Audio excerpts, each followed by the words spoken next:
but it's great to have that openness with our PCQI on the field that they actually even mention this, in their team meetings, because, it could be a potential issue, and it's great to see a team like that with that type of openness culture. Here we go again.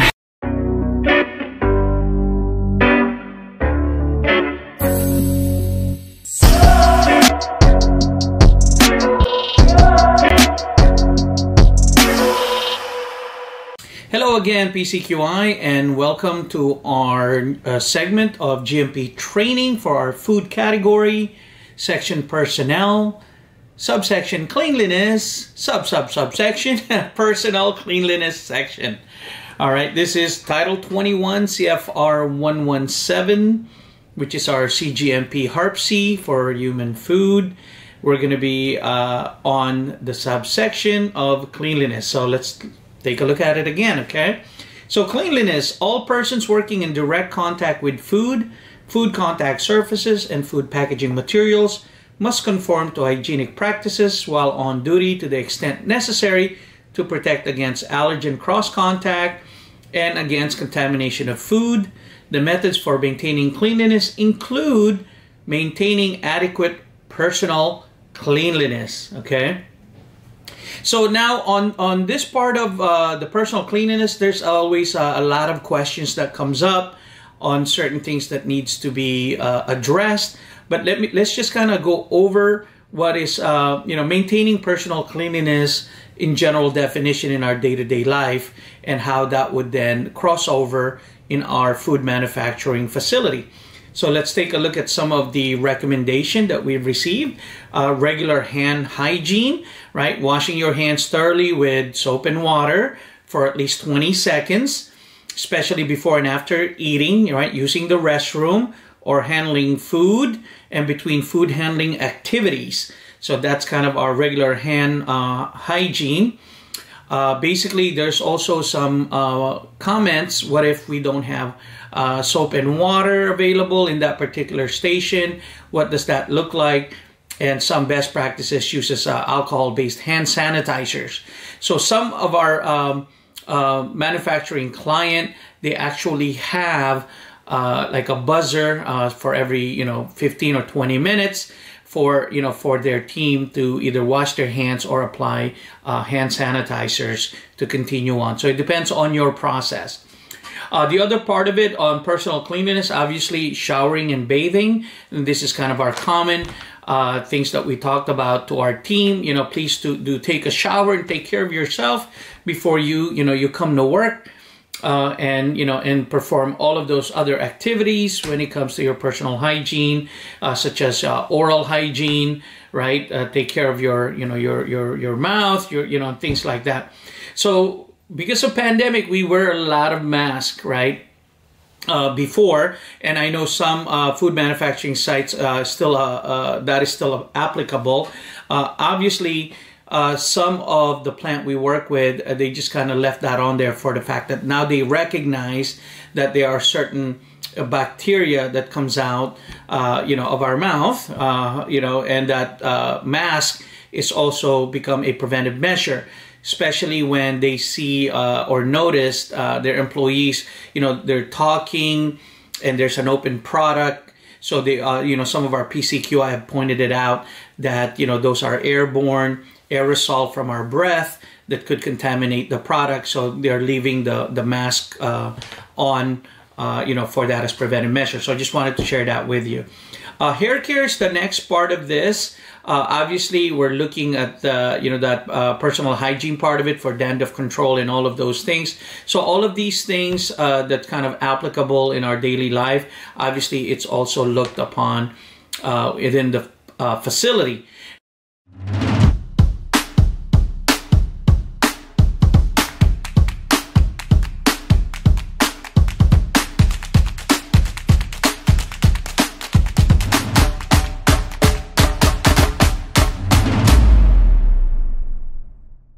Now, some of these personal hygiene actually are also GMP. One of those is your nail care.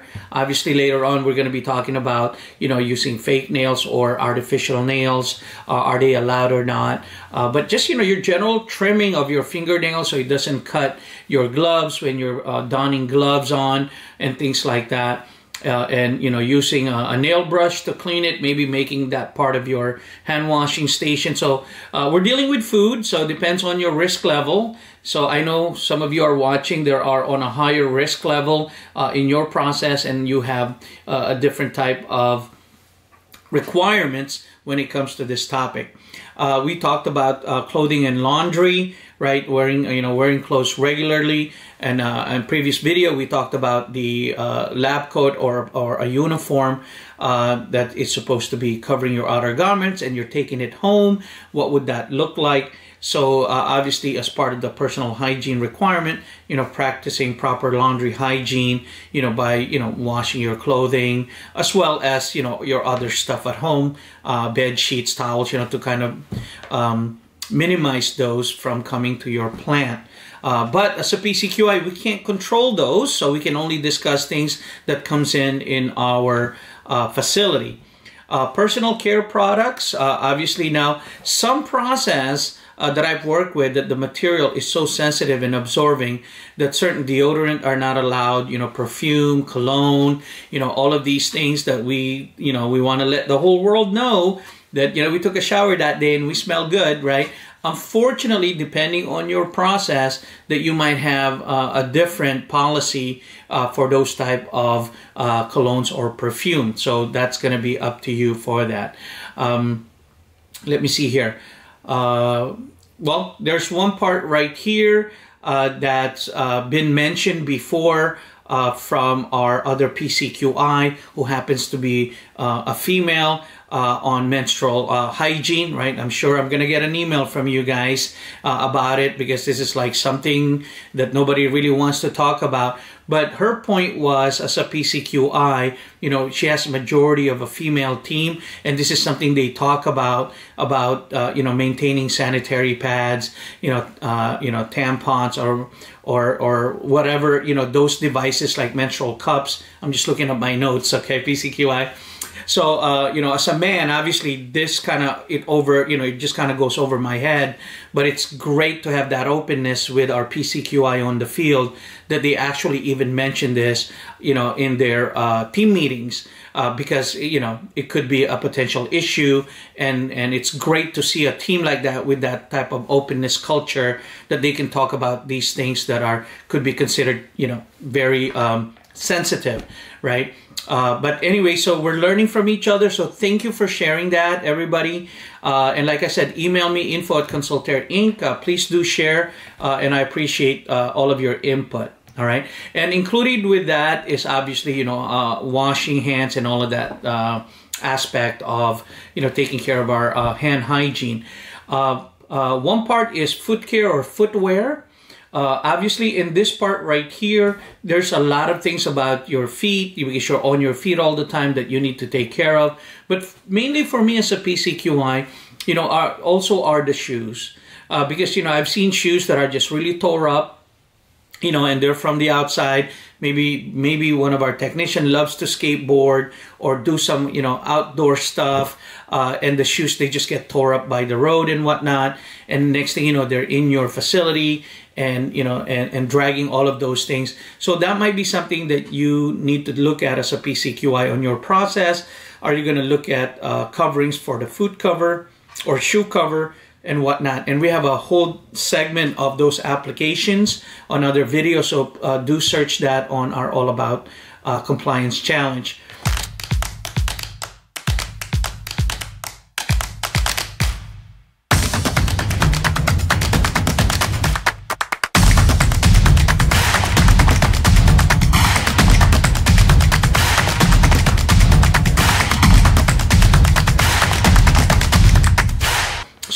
So the other part is environmental cleanliness. So this thing pertains to your own environment at work. Okay, we're not talking about at home. Obviously, the company that you work for, has no jurisdiction at your own home life. But let's look at it, at work. So what I mean by that is, what are around you? Are you neat and tidy?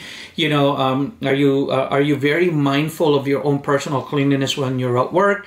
Like, let's say you're in the cafeteria, you just got done, eating and whatnot. Are you disposing, those, on the proper receptacle? These things of, little habits and stuff. You wash your hands, the sink got wet and whatnot, are you wiping that off, and we're talking about outside of the production room, okay? So I just want to be careful with that stuff. Your coffee cups, personal hygiene stuff, right? Or environmental cleanliness, I'm sorry. So things like that. They're just kind of, general housekeeping around yourself and around your environment, right? That really helps out as a preventive measure at this point. Now, the other part of it is, I put a little bit of additional notes in here. We talked about on personal hygiene, clothing and shower, which we mentioned here. Some policies I've seen, do require their employees to have a fresh clothing, obviously. And some facility that I work with, they also had shower in the installation and what that would look like as part of their program and procedures. If it is required, sometimes it is depending on your process. We talked about fingernails. The other part of it is on personal hygiene is hair management. Some policies, depending on the donning of the PPE and how difficult that is, or some processes like in pepper processing, there's a lot of those pungent fumes from peppers that you're required to wear a breathing device. So they don't, they require you not to have facial hair. Obviously, I'm not going to be able to work in there because number one, it won't seal. So it's for my own health at that point. So, are those part of your policy? What about haircuts, depending on your PPE gear and whatnot. So, and your hair length, what does that look like? Are they allowed? And if they are allowed, what are your, donning procedure, how to convert it into a bun, and do you have proper instructions for your team to be able to put their, hair coverings on and things like that. So as a PCQI, we have to be mindful of those, we have to be sensitive enough as well with our teammates and co-workers, and we have to step back and take a look at those observations and then have some proposed policy/procedures that everybody can agree on, obviously to be able to follow this section on personal cleanliness when it comes to the regulatory requirement. Okay, so other part in here is what I've seen in some of these SOPs, that the changing of PPEs or the clothing that were issued when soiled. It's another topic sometimes where the team is wearing a lab coat and you can strictly see that it is soiled from the process, and they take it out and just hang it, and they use the bathroom, they go take a break, eat their lunch, and then come back and put that same thing on, and that could fall into this personal cleanliness, that aspect of it. So take a look at that as well, PCQI. Are you having your team change from that from that attire going on to the next activity? And then always, of course, during some of the FDA observation that I get, we are all guilty of it, touching our face, adjusting our mask, or, in my case, my beard cover, touching my, doing all of these things, so you're going to have to be mindful as on this particular part of the code to be able to, stop afterwards, right? And then do your hand washing again, or your other, hygienic processing or procedure, so then you can continue with your activity. So these are the type of things that are covered here. I know you guys have a lot of thoughts on this, and every PCQI that I've worked with, they have some wonderful, wonderful ways of maintaining adequate personal cleanliness, ideas. Kindly send them to us, if you'd like to share. We'd love to hear from you. You'd like to add to this topic, let us know. We can always do a version 2. All of the things that we're talking about here is obviously for assisting our PCQIs on the field in our own self-improvement as well as our team improvement. So with that note, let me end our segment. Thank you again, PCQI, for your viewership. And please like and share. If you value this content, please subscribe, okay? Anyways, thank you, everybody. Till next time, see you later. Bye. Contact us. And don't forget to share, like, and subscribe. Thanks again, PCQIs. Have a good one.